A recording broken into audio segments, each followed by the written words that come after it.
नीलाञ्जनसमाभासं रविपुत्रं यमाग्रजं छायामार्ताण्डसम्भूतं तं नमामि शनैश्चरम्। नीलाञ्जनसमाभासं रविपुत्रं यमाग्रजं छायामार्ताण्डसम्भूतं तं नमामि शनैश्चरम्। नीलाञ्जनसमाभासं रविपुत्रं यमाग्रजं छायामार्ताण्डसम्भूतं तं नमामि शनैश्चरम्। नीलाञ्जनसमाभासं रविपुत्रं यमाग्रजं छायामार्ताण्डसम्भूतं तं नमामि शनैश्चरम्। नीलाञ्जनसमाभासं रविपुत्रं यमाग्रजं छायामार्ताण्डसम्भूतं तं नमामि शनैश्चरम्। नीलाञ्जनसमाभासं रविपुत्रं यमाग्रजं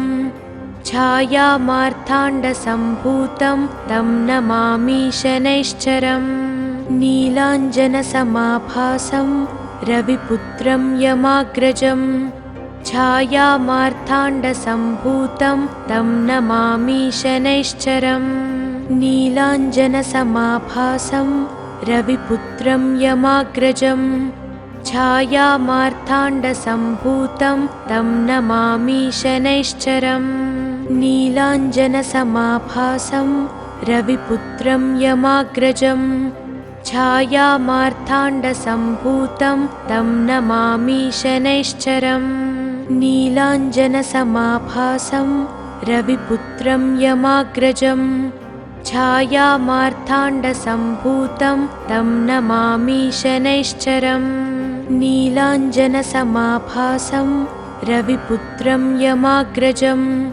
छायामार्ताण्डसम्भूतं तं नमामि शनैश्चरम्। नीलाञ्जनसमाभासं रविपुत्रं यमाग्रजं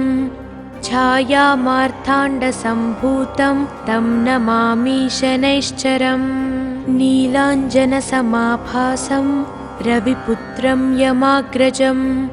छायामार्ताण्डसम्भूतं तं नमामि शनैश्चरम्। नीलाञ्जनसमाभासं रविपुत्रं यमाग्रजं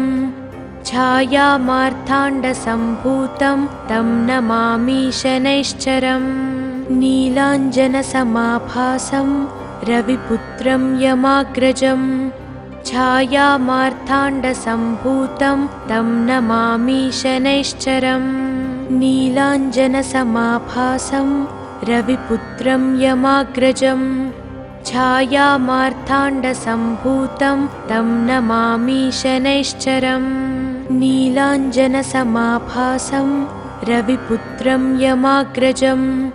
छायामार्ताण्डसम्भूतं तं नमामि शनैश्चरम्।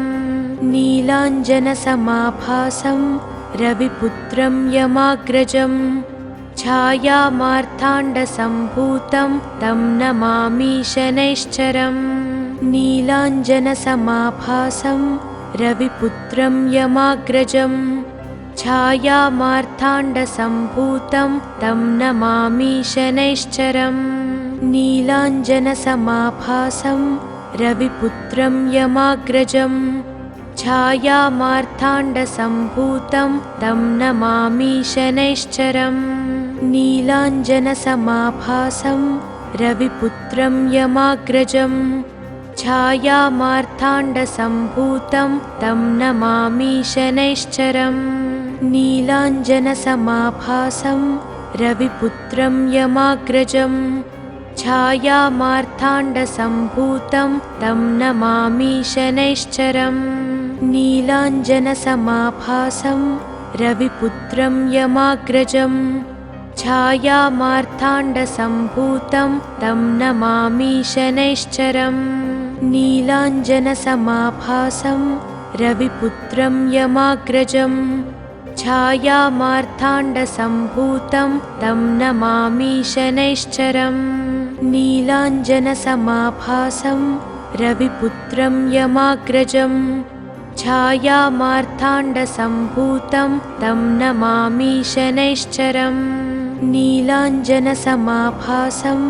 रविपुत्रं यमाग्रजं छायामार्ताण्डसम्भूतं तं नमामि शनैश्चरम् नीलाञ्जनसमाभासं रविपुत्रं यमाग्रजं छायामार्ताण्डसम्भूतं तं नमामि शनैश्चरम् नीलाञ्जनसमाभासं रविपुत्रं यमाग्रजं छायामार्ताण्डसम्भूतं तं नमामि शनैश्चरम् नीलाञ्जनसमाभासं रविपुत्रं यमाग्रजं छायामार्ताण्डसम्भूतं तं नमामि शनैश्चरम् नीलाञ्जनसमाभासं रविपुत्रं यमाग्रजं छायामार्ताण्डसम्भूतं तं नमामि शनैश्चरम् नीलाञ्जनसमाभासं रविपुत्रं यमाग्रजं छायामार्ताण्डसम्भूतं तं नमामि शनैश्चरम् नीलाञ्जनसमाभासं रविपुत्रं यमाग्रजं छायामार्ताण्डसम्भूतं तं नमामि शनैश्चरम् नीलाञ्जनसमाभासं रविपुत्रं यमाग्रजं छायामार्ताण्डसम्भूतं तं नमामि शनैश्चरम् नीलाञ्जनसमाभासं रविपुत्रं यमाग्रजं छायामार्ताण्डसम्भूतं तं नमामि शनैश्चरम् नीलाञ्जनसमाभासं रविपुत्रं यमाग्रजं छायामार्ताण्डसम्भूतं तं नमामि शनैश्चरम् नीलाञ्जनसमाभासं रविपुत्रं यमाग्रजं छायामार्ताण्डसम्भूतं तं नमामि शनैश्चरम् नीलाञ्जनसमाभासं रविपुत्रं यमाग्रजं छायामार्ताण्डसम्भूतं तं नमामि शनैश्चरम् नीलाञ्जनसमाभासं रविपुत्रं यमाग्रजं छायामार्ताण्डसम्भूतं तं नमामि शनैश्चरम् नीलाञ्जनसमाभासं रविपुत्रं यमाग्रजं छायामार्ताण्डसम्भूतं तं नमामि शनैश्चरम् नीलाञ्जनसमाभासं रविपुत्रं यमाग्रजं छायामार्ताण्डसम्भूतं तं नमामि शनैश्चरम् नीलाञ्जनसमाभासं रविपुत्रं यमाग्रजं छायामार्ताण्डसम्भूतं तं नमामि शनैश्चरम् नीलाञ्जनसमाभासं रविपुत्रं यमाग्रजं छायामार्ताण्डसम्भूतं तं नमामि शनैश्चरम् नीलाञ्जनसमाभासं रविपुत्रं यमाग्रजं छायामार्ताण्डसम्भूतं तं नमामि शनैश्चरम् नीलाञ्जनसमाभासं रविपुत्रं यमाग्रजं छायामार्ताण्डसम्भूतं तं नमामि शनैश्चरम् नीलाञ्जनसमाभासं रविपुत्रं यमाग्रजं छायामार्ताण्डसम्भूतं तं नमामि शनैश्चरम् नीलाञ्जनसमाभासं रविपुत्रं यमाग्रजं छायामार्ताण्डसम्भूतं तं नमामि शनैश्चरम् नीलाञ्जनसमाभासं रविपुत्रं यमाग्रजं छायामार्ताण्डसम्भूतं तं नमामि शनैश्चरम् नीलाञ्जनसमाभासं रविपुत्रं यमाग्रजं छायामार्ताण्डसम्भूतं तं नमामि शनैश्चरम् नीलाञ्जनसमाभासं रविपुत्रं यमाग्रजं छायामार्ताण्डसम्भूतं तं नमामि शनैश्चरम् नीलाञ्जनसमाभासं रविपुत्रं यमाग्रजं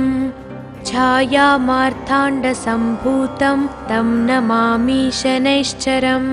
नीलाञ्जनसमाभासं रविपुत्रं यमाग्रजं छायामार्ताण्डसम्भूतं तं नमामि शनैश्चरम् नीलाञ्जनसमाभासं रविपुत्रं यमाग्रजं छायामार्ताण्डसम्भूतं तं नमामि शनैश्चरम् नीलाञ्जनसमाभासं रविपुत्रं यमाग्रजं छायामार्ताण्डसम्भूतं तं नमामि शनैश्चरम् नीलाञ्जनसमाभासं रविपुत्रं यमाग्रजं छायामार्ताण्डसम्भूतं तं नमामि शनैश्चरम् नीलाञ्जनसमाभासं रविपुत्रं यमाग्रजं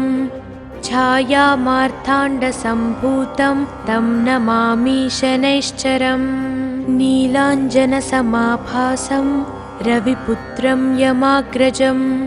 छायामार्ताण्डसम्भूतं तं नमामि शनैश्चरम् नीलाञ्जनसमाभासं रविपुत्रं यमाग्रजं छायामार्ताण्डसम्भूतं तं नमामि शनैश्चरम् नीलाञ्जनसमाभासं रविपुत्रं यमाग्रजं छायामार्ताण्डसम्भूतं तं नमामि शनैश्चरम् नीलाञ्जनसमाभासं रविपुत्रं यमाग्रजं छायामार्ताण्डसम्भूतं तं नमामि शनैश्चरम् नीलाञ्जनसमाभासं रविपुत्रं यमाग्रजं छायामार्ताण्डसम्भूतं तं नमामि शनैश्चरम् नीलाञ्जनसमाभासं रविपुत्रं यमाग्रजं छायामार्ताण्डसम्भूतं तं नमामि शनैश्चरम् नीलाञ्जनसमाभासं रविपुत्रं यमाग्रजं छायामार्ताण्डसम्भूतं तं नमामि शनैश्चरम् नीलाञ्जनसमाभासं रविपुत्रं यमाग्रजं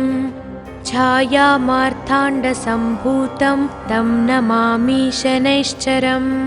नीलाञ्जनसमाभासं रविपुत्रं यमाग्रजं छायामार्ताण्डसम्भूतं तं नमामि शनैश्चरम् नीलाञ्जनसमाभासं रविपुत्रं यमाग्रजं छायामार्ताण्डसम्भूतं तं नमामि शनैश्चरम् नीलाञ्जनसमाभासं रविपुत्रं यमाग्रजं छायामार्ताण्डसम्भूतं तं नमामि शनैश्चरम् नीलाञ्जनसमाभासं रविपुत्रं यमाग्रजं छायामार्ताण्डसम्भूतं तं नमामि शनैश्चरम् नीलाञ्जनसमाभासं रविपुत्रं यमाग्रजं छायामार्ताण्डसम्भूतं तं नमामि शनैश्चरम् नीलाञ्जनसमाभासं रविपुत्रं यमाग्रजं छायामार्ताण्डसम्भूतं तं नमामि शनैश्चरम् नीलाञ्जनसमाभासं रविपुत्रं यमाग्रजं छायामार्ताण्डसम्भूतं तं नमामि शनैश्चरम् नीलाञ्जनसमाभासं रविपुत्रं यमाग्रजं छायामार्ताण्डसम्भूतं तं नमामि शनैश्चरम् नीलाञ्जनसमाभासं रविपुत्रं यमाग्रजं छायामार्ताण्डसम्भूतं तं नमामि शनैश्चरम् नीलाञ्जनसमाभासं रविपुत्रं यमाग्रजं छायामार्ताण्डसम्भूतं तं नमामि शनैश्चरम् नीलाञ्जनसमाभासं रविपुत्रं यमाग्रजं छायामार्ताण्डसम्भूतं तं नमामि शनैश्चरम् नीलाञ्जनसमाभासं रविपुत्रं यमाग्रजं छायामार्ताण्डसम्भूतं तं नमामि शनैश्चरम् नीलाञ्जनसमाभासं रविपुत्रं यमाग्रजं छायामार्ताण्डसम्भूतं तं नमामि शनैश्चरम् नीलाञ्जनसमाभासं रविपुत्रं यमाग्रजं छायामार्ताण्डसम्भूतं तं नमामि शनैश्चरम् नीलाञ्जनसमाभासं रविपुत्रं यमाग्रजं छायामार्ताण्डसम्भूतं तं नमामि शनैश्चरम् नीलाञ्जनसमाभासं रविपुत्रं यमाग्रजं छायामार्ताण्डसम्भूतं तं नमामि शनैश्चरम् नीलाञ्जनसमाभासं रविपुत्रं यमाग्रजं छायामार्ताण्डसम्भूतं तं नमामि शनैश्चरम् नीलाञ्जनसमाभासं रविपुत्रं यमाग्रजं छायामार्ताण्डसम्भूतं तं नमामि शनैश्चरम् नीलाञ्जनसमाभासं रविपुत्रं यमाग्रजं छायामार्ताण्डसम्भूतं तं नमामि शनैश्चरम् नीलाञ्जनसमाभासं रविपुत्रं यमाग्रजं छायामार्ताण्डसम्भूतं तं नमामि शनैश्चरम् नीलाञ्जनसमाभासं रविपुत्रं यमाग्रजं छायामार्ताण्डसम्भूतं तं नमामि शनैश्चरम् नीलाञ्जनसमाभासं रविपुत्रं यमाग्रजं छायामार्ताण्डसम्भूतं तं नमामि शनैश्चरम् नीलाञ्जनसमाभासं रविपुत्रं यमाग्रजं छायामार्ताण्डसम्भूतं तं नमामि शनैश्चरम् नीलाञ्जनसमाभासं रविपुत्रं यमाग्रजं छायामार्ताण्डसम्भूतं तं नमामि शनैश्चरम् नीलाञ्जनसमाभासं रविपुत्रं यमाग्रजं छायामार्ताण्डसम्भूतं तं नमामि शनैश्चरम् नीलाञ्जनसमाभासं रविपुत्रं यमाग्रजं छायामार्ताण्डसम्भूतं तं नमामि शनैश्चरम् नीलाञ्जनसमाभासं रविपुत्रं यमाग्रजं छायामार्ताण्डसम्भूतं तं नमामि शनैश्चरम् नीलाञ्जनसमाभासं रविपुत्रं यमाग्रजं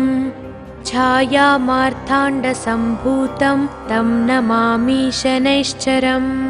नीलाञ्जनसमाभासं रविपुत्रं यमाग्रजं छायामार्ताण्डसम्भूतं तं नमामि शनैश्चरम् नीलाञ्जनसमाभासं रविपुत्रं यमाग्रजं छायामार्ताण्डसम्भूतं तं नमामि शनैश्चरम् नीलाञ्जनसमाभासं रविपुत्रं यमाग्रजं छायामार्ताण्डसम्भूतं तं नमामि शनैश्चरम् नीलाञ्जनसमाभासं रविपुत्रं यमाग्रजं छायामार्ताण्डसम्भूतं तं नमामि शनैश्चरम् नीलाञ्जनसमाभासं रविपुत्रं यमाग्रजं छायामार्ताण्डसम्भूतं तं नमामि शनैश्चरम् नीलाञ्जनसमाभासं रविपुत्रं यमाग्रजं छायामार्ताण्डसम्भूतं तं नमामि शनैश्चरम् नीलाञ्जनसमाभासं रविपुत्रं यमाग्रजं छायामार्ताण्डसम्भूतं तं नमामि शनैश्चरम् नीलाञ्जनसमाभासं रविपुत्रं यमाग्रजं छायामार्ताण्डसम्भूतं तं नमामि शनैश्चरम् नीलाञ्जनसमाभासं रविपुत्रं यमाग्रजं छायामार्ताण्डसम्भूतं तं नमामि शनैश्चरम् नीलाञ्जनसमाभासं रविपुत्रं यमाग्रजं छायामार्ताण्डसम्भूतं तं नमामि शनैश्चरम् नीलाञ्जनसमाभासं रविपुत्रं यमाग्रजं छायामार्ताण्डसम्भूतं तं नमामि शनैश्चरम् नीलाञ्जनसमाभासं रविपुत्रं यमाग्रजं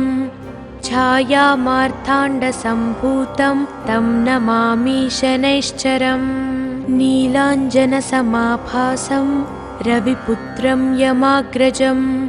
छायामार्ताण्डसम्भूतं तं नमामि शनैश्चरम् नीलाञ्जनसमाभासं रविपुत्रं यमाग्रजं छायामार्ताण्डसम्भूतं तं नमामि शनैश्चरम् नीलाञ्जनसमाभासं रविपुत्रं यमाग्रजं छायामार्ताण्डसम्भूतं तं नमामि शनैश्चरम् नीलाञ्जनसमाभासं रविपुत्रं यमाग्रजं छायामार्ताण्डसम्भूतं तं नमामि शनैश्चरम् नीलाञ्जनसमाभासं रविपुत्रं यमाग्रजं छायामार्ताण्डसम्भूतं तं नमामि शनैश्चरम्। ఈ వీడియో కనుక మీకు నచ్చితే వెంటనే లైక్ కొట్టి షేర్ చేయండి. మరిన్ని వీడియోస్ చూడాలనుకుంటే వెంటనే సబ్స్క్రైబ్ చేయండి. థాంక్యూ.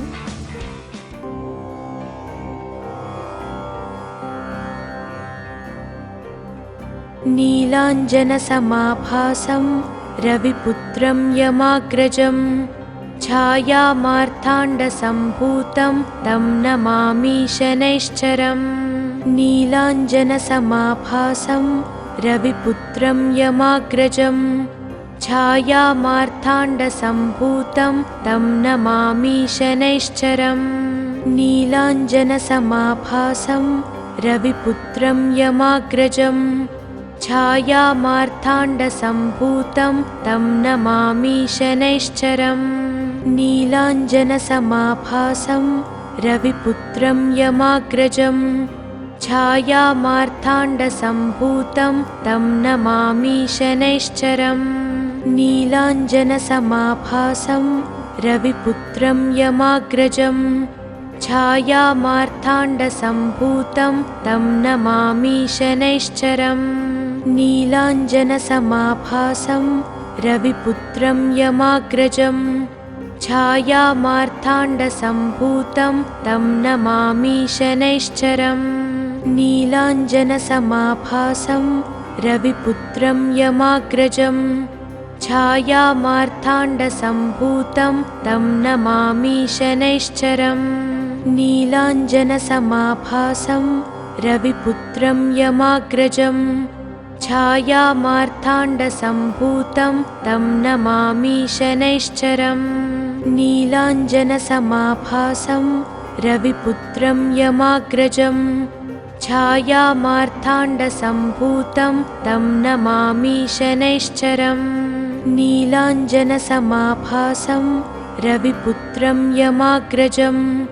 छायामार्ताण्डसम्भूतं तं नमामि शनैश्चरम् नीलाञ्जनसमाभासं रविपुत्रं यमाग्रजं छायामार्ताण्डसम्भूतं तं नमामि शनैश्चरम् नीलाञ्जनसमाभासं रविपुत्रं यमाग्रजं छायामार्ताण्डसम्भूतं तं नमामि शनैश्चरम् नीलाञ्जनसमाभासं रविपुत्रं यमाग्रजं छायामार्ताण्डसम्भूतं तं नमामि शनैश्चरम् नीलाञ्जनसमाभासं रविपुत्रं यमाग्रजं छायामार्ताण्डसम्भूतं तं नमामि शनैश्चरम् नीलाञ्जनसमाभासं रविपुत्रं यमाग्रजं छायामार्ताण्डसम्भूतं तं नमामि शनैश्चरम् नीलाञ्जनसमाभासं रविपुत्रं यमाग्रजं छायामार्ताण्डसम्भूतं मार्ताण्डसम्भूतं तं नमामि शनैश्चरम् नीलाञ्जनसमाभासं रविपुत्रं यमाग्रजं छायामार्ताण्डसम्भूतं तं नमामि शनैश्चरम् नीलाञ्जनसमाभासं रविपुत्रं यमाग्रजं छायामार्ताण्डसम्भूतं तं नमामि शनैश्चरम् नीलाञ्जनसमाभासं रविपुत्रं यमाग्रजं छायामार्ताण्डसम्भूतं तं नमामि शनैश्चरम् नीलाञ्जनसमाभासं रविपुत्रं यमाग्रजं छायामार्ताण्डसम्भूतं तं नमामि शनैश्चरम् नीलाञ्जनसमाभासं रविपुत्रं यमाग्रजं छायामार्ताण्डसम्भूतं तं नमामि शनैश्चरम् नीलाञ्जनसमाभासं रविपुत्रं यमाग्रजं छायामार्ताण्डसम्भूतं तं नमामि शनैश्चरम् नीलाञ्जनसमाभासं रविपुत्रं यमाग्रजं छायामार्ताण्डसम्भूतं तं नमामि शनैश्चरम् नीलाञ्जनसमाभासं रविपुत्रं यमाग्रजं छायामार्ताण्डसम्भूतं तं नमामि शनैश्चरम् नीलाञ्जनसमाभासं रविपुत्रं यमाग्रजं छायामार्ताण्डसम्भूतं तं नमामि शनैश्चरम् नीलाञ्जनसमाभासं रविपुत्रं यमाग्रजं छायामार्ताण्डसम्भूतं तं नमामि शनैश्चरम् नीलाञ्जनसमाभासं रविपुत्रं यमाग्रजं छायामार्ताण्डसम्भूतं तं नमामि शनैश्चरम् नीलाञ्जनसमाभासं रविपुत्रं यमाग्रजं छायामार्ताण्डसम्भूतं तं नमामि शनैश्चरम् नीलाञ्जनसमाभासं रविपुत्रं यमाग्रजं छायामार्ताण्डसम्भूतं तं नमामि शनैश्चरम् नीलाञ्जनसमाभासं रविपुत्रं यमाग्रजं छायामार्ताण्डसम्भूतं तं नमामि शनैश्चरम् नीलाञ्जनसमाभासं रविपुत्रं यमाग्रजं छायामार्ताण्डसम्भूतं तं नमामि शनैश्चरम् नीलाञ्जनसमाभासं रविपुत्रं यमाग्रजं छायामार्ताण्डसम्भूतं तं नमामि शनैश्चरम् नीलाञ्जनसमाभासं रविपुत्रं यमाग्रजं छायामार्ताण्डसम्भूतं तं नमामि शनैश्चरम् नीलाञ्जनसमाभासं रविपुत्रं यमाग्रजं छायामार्ताण्डसम्भूतं तं नमामि शनैश्चरम् नीलाञ्जनसमाभासं रविपुत्रं यमाग्रजं छायामार्ताण्डसम्भूतं तं नमामि शनैश्चरम् नीलाञ्जनसमाभासं रविपुत्रं यमाग्रजं छायामार्ताण्डसम्भूतं तं नमामि शनैश्चरम् नीलाञ्जनसमाभासं रविपुत्रं यमाग्रजं छायामार्ताण्डसम्भूतं तं नमामि शनैश्चरम् नीलाञ्जनसमाभासं रविपुत्रं यमाग्रजं छायामार्ताण्डसम्भूतं तं नमामि शनैश्चरम् नीलाञ्जनसमाभासं रविपुत्रं यमाग्रजं छायामार्ताण्डसम्भूतं तं नमामि शनैश्चरम् नीलाञ्जनसमाभासं रविपुत्रं यमाग्रजं छायामार्ताण्डसम्भूतं तं नमामि शनैश्चरम् नीलाञ्जनसमाभासं रविपुत्रं यमाग्रजं छायामार्ताण्डसम्भूतं तं नमामि शनैश्चरम् नीलाञ्जनसमाभासं रविपुत्रं यमाग्रजम् छायामार्ताण्डसम्भूतं तं नमामि शनैश्चरम् नीलाञ्जनसमाभासं